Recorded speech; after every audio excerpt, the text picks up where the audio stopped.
What's the story, Morning Glory? What's the word, Hummingbird? Thank you so much for clicking on my channel and for joining me for this really quick conversation about this new show on TLC called PolyFamily. So this show comes on Sunday nights. I think it comes on after 90 Day Fiance. When I first saw the previews or the ads for it, I was really much on the fence on whether or not I would watch it, and even more on the fence on whether or not I would review it. So somebody in my comments asked me to give it a chance, and I did. I just got done watching it right now. And I think I might be reviewing it. I think I have a lot to say about this show because the first episode, I feel like, a lot of topics sprung up just from the first episode alone. So on this show, we have two married couples, Alicia and Tyler, Sean and Taya. Alicia and Tyler have been married the longest, and they come into this polyamorous relationship with children already. They have two children who are like maybe between fifth, sixth grade. They're like kids, right? They're not toddlers, they're not teenagers, they're somewhere in between. And Sean and Taya, when they came into this polyamorous family, they did not have any children. Now, since both couples have been together as poly, two additional children have been added to the family. So both Alicia and Taya, the two wives, both gave birth around the same time to two little boys. The thing is this, though, y'all, check this out. This is how they do the sleeping arrangements. The women have their own bedrooms, and the men will switch out every single night. So the men are basically switching wives every night. And because of this, when the two women got pregnant, they don't know who fathered either one of their children. And they don't want to know because they think that that might cause tension or friction between the men or between everybody. So the two youngest children, the two little boys who are about 2 years old, somewhere around there, they don't know which man fathered which child. Now, Taya is pregnant with her second child, which would be the fifth child overall for the entire family. And they don't know who fathered that child. So as I'm watching this episode and I'm watching things progress, I'm okay. What I do see is that it seems like, okay, let me just say this. There are scenes where, for example, Alicia, who's married to Tyler, she will spend time and do things with Sean, who is her boyfriend. And Taya, who's married to Sean, will spend time and do things with Tyler, which is her boyfriend, right? So as the wives are spending time with their boyfriends, I'm realizing that their boyfriends might be a better match for them than their actual husbands. For example, Alicia, who is married to Tyler, and Sean is her boyfriend. Alicia seems like her and Sean, first of all, I think they aesthetically look better together, and I think they get along better. And I think that because they have very similar personality types, they're very type A, very organized, very much, like a little bit controlling. They want things done. They want things done right, and they want things done a certain way, and they're very regimented. Whereas Tyler and Taya, who are boyfriend and girlfriend, they're a little bit more laissez-faire. They're more a little bit relaxed. Anything goes. Let's just go with the flow. Wherever the wind takes us, wherever the wind blows, let's just, relax and chill. So it's really crazy how it seems like these people would get along better with their boyfriends and girlfriends than they do with their own spouse. Now, Alicia, who is the type A personality, but she's married to Tyler, who's very much, easygoing, relaxed, laid back. Alicia is the one I think that probably struggles the most with this whole polyamory thing because she does express that there are times when she's jealous when Taya spends time with her husband, Tyler. Um, and when we hear Taya talk about this, she does talk about how, there were times when there was tension between her and Alicia because of Alicia's jealousy. And she will say that, me and Tyler, I think what they were trying to say, but didn't come right out and say it, is that I think Taya and Tyler are probably more sexually compatible than Alicia and Tyler because there are certain things that Alicia won't do in the bedroom, but Taya will with Tyler, her boyfriend. So we have that dynamic going on. Then let's talk about the parenting that's going on, because that's really what like got me kind of upset.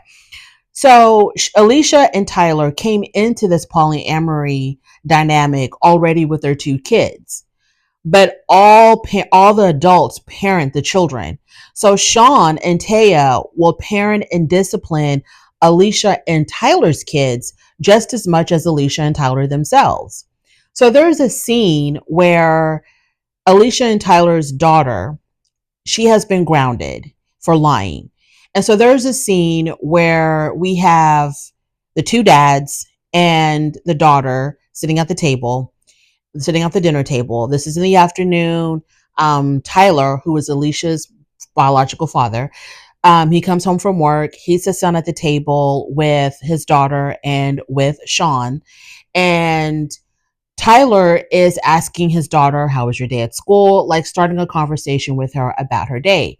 Now, Sean, who is not this child's biological father, interrupts their conversation and tells the little girl, "Well, you know you're grounded. So right after you have your snack, you got to go back to your room because you're grounded." And Tyler, who was the child's biological father, was really upset about this. So later on, he confronts Sean and says, "Hey, I'm having a conversation with my daughter. I've been gone all day at work. Haven't seen them all day, and I'm having a conversation with her. And you interrupted her, reminding her that she's grounded and that she has to go back to her room, right in the middle of me talking to her." And Sean was like, "Well, what you don't understand is that while you were gone, she had a couple of infractions. And so she knew that she was only supposed to come up, have her snack, and then leave." And Tyler's like, "Yeah, I get it, but we can, have a little bit of leeway to allow her to talk to me."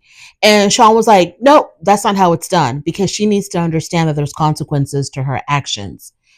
And Tyler, the biological father, he was kind of like, "Well, let me be the one to tell her that.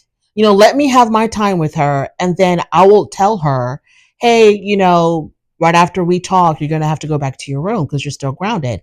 And Sean says, "Well, that would be fine if you would actually follow through with the things that you say," or something to that effect. Like he didn't trust that Tyler would be able to continue on with the punishment or with the discipline. And so Sean, who's not the biological father, he was like, "This is how it's done. When they get in trouble, they're put on punishment, and this is what they got to do. And there's no ifs, ands, or buts, and there's no exceptions to the rule because they need to learn." So this is what he said. I remember now. So when Tyler told him, "Well, look, I would be the one to let her know that, hey, once we're done talking, you have to go back to your room," he said, the non-father, the non-biological father said, "Well, oh, what did he say? I just lost my train of thought." He said to the actual biological father, "Well, she needs to something about how she needs to be like told right then." And I don't know what he said, but he said something like, "No, we're not going to do it your way. We're going to do it my way." And that really got my blood boiling, because I understand that they're all parenting together equally, but the thing is that Alicia and Tyler came into this polyamory family with children already, with children who were used to a certain way of parenting. Now, Alicia and Tyler, the ones who have their own biological kids, who came into this with their own kids, they say that they're much more laid back parents, whereas Sean is much more of a disciplinarian. And so their kids are used to their way of parenting, and they may not be used to the way Sean handles things. And so I was like, how dare Sean kind of like just, bust in and wants these kids to do things his way when these kids are used to another way? And how is it that Alicia and Tyler are allowing Sean to just take over the disciplining of their kids? So when they were having this conversation, when the two dads were having this conversation, Tyler slipped and he said, "My child," or "my kid." And then he corrected himself and he was like, "Our child, our kid." And then in their confessionals, they talk about how it bothers Sean and Taya whenever the biological parents will say my children, my kids, instead of our. But they've been parenting these kids for like, I don't know, 8 or 10 years. So that's what they're used to saying. So don't take it personal. And Sean, the non biological dad, he was like, whenever they say my children or my kid, I don't know if they're doing it intentionally or if it's a slip of the tongue. I don't know, but it hurts just the same. Y'all, I was really bothered by that. Okay. I was really bothered by that. These are, I don't think that, I think that they are in the role of step parents.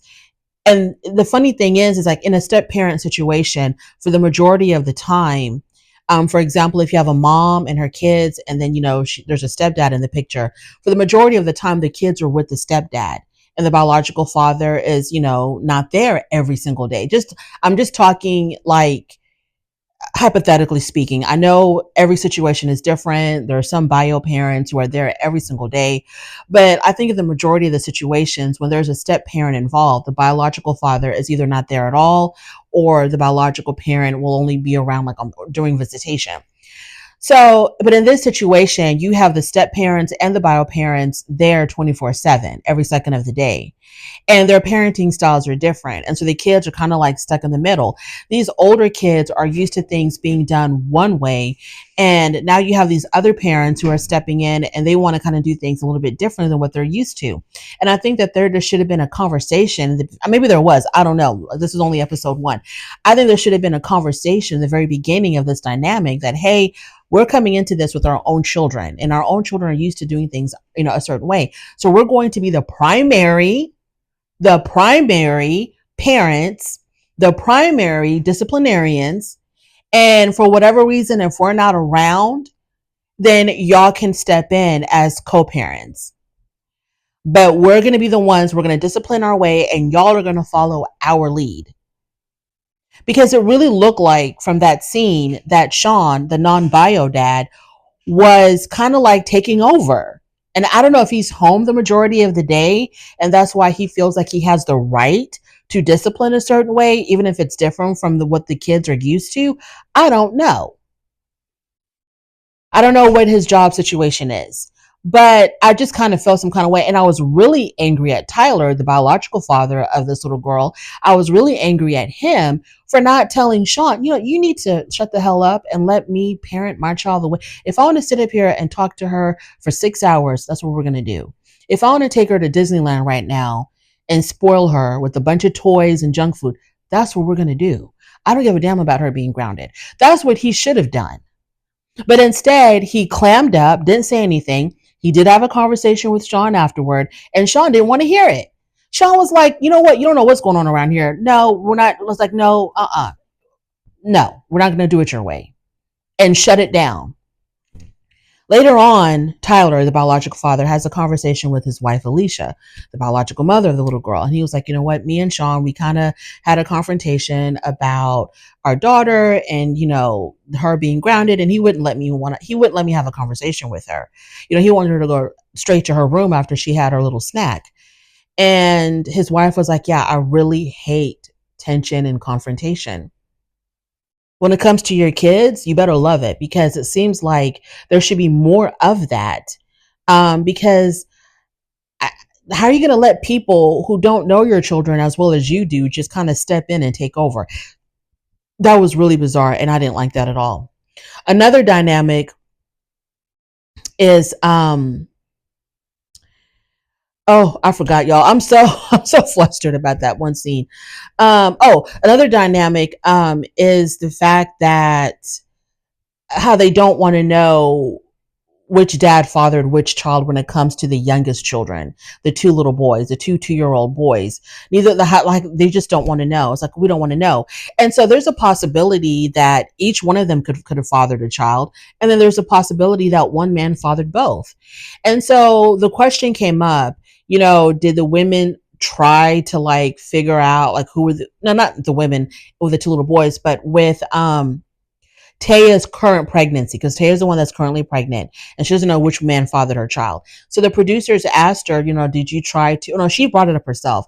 She said, people have asked me, can I go back and figure out when I conceived my baby, around what time? And she was like, even if I did that, I still wouldn't know because I'm with, I'm with the men. I'm with with one of them every other night.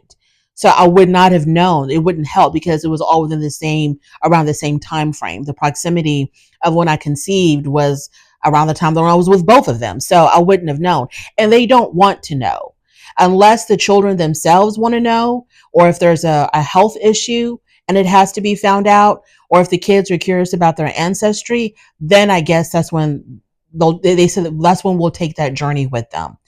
But until then, until that happens, nobody wants to know which man fathered which child.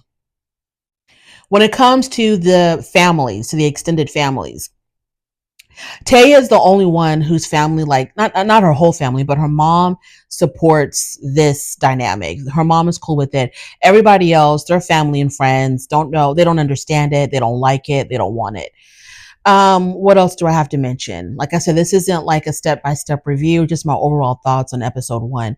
It's a very interesting show. I think I'm going to stick with it. I'm going to stick reviewing it because like I said, I have a lot to say about it. So we have the jealousy between the two women, more so on Alicia's part, her feeling like her own husband is getting closer or has stronger feelings for Taya than he does for her because like I said, it seems like the spouses would be better off with their boyfriends and girlfriends than they would be with their actual spouses. It kind of seems like that because Alicia and Sean, like I said, they have very similar personalities. Tyler and Taya seem to have a lot more in common. And so it's just weird, like how it's like that. There is a scene coming up where one of the storylines on is going to be that Taya wants to, like, she starts developing feelings for somebody outside of this. Now they call this a quad because you have two couples living together as a family unit. They call this a quad because it's just the four of them and nobody else. But Taya, the younger wife, the one who's currently pregnant, she says that, at some point in the season, she's going to be developing feelings for another person. And we're going to see how that's going to play out with this dynamic. But that's coming up in the future. So it's a very interesting show. I feel like there's a lot of problems. I don't understand why anybody would want to do this, because it seems like whenever there's a polyamory situation, this is what we've seen from when we watch, for example, Seeking Sister Wife. When we watched 90 Day Fiance this season right now, 90 Day Fiance, we have the throuple, which is Matt and Amani and Ani, and there's jealousy issues there. And we have the situation on 90 Day Fiance The Last Resort with Gino and Jasmine and Matt, jealousy issues there. So it seems like whenever it comes to more than two people in a relationship, there's jealousy. There's like almost guaranteed jealousy. So we'll see how this show plays out. I can't think of anything else that I want to mention about the first episode. I would feel like, if I was in this situation, I would want to know who the father of my kid was. Like, I would really want to know. I think it's kind of strange that nobody wants to know who fathered which child. And the reason why they don't want to know is because they don't want it to create more jealousy. Like, the men might be jealous, or the men, I don't know if they'd be jealous or if they wouldn't parent as well if when it came to the child that wasn't their own biologically. But like I said, it could be that each of them fathered a child, or it could be that one fathered both, or it could be that one fathered all three of the younger ones. Who the hell knows? Anywho, but at some point they're going to do like a blood test or something. For whatever reason, somewhere down the line, they will be doing a test to find out, I think, who fathered the youngest baby. Anyway, that's all I have to say. Thank you so much for joining me. I really do appreciate it. On your way out, please don't forget to rate the video if you like this content, subscribe to my channel, and I'll definitely talk to you later. Bye.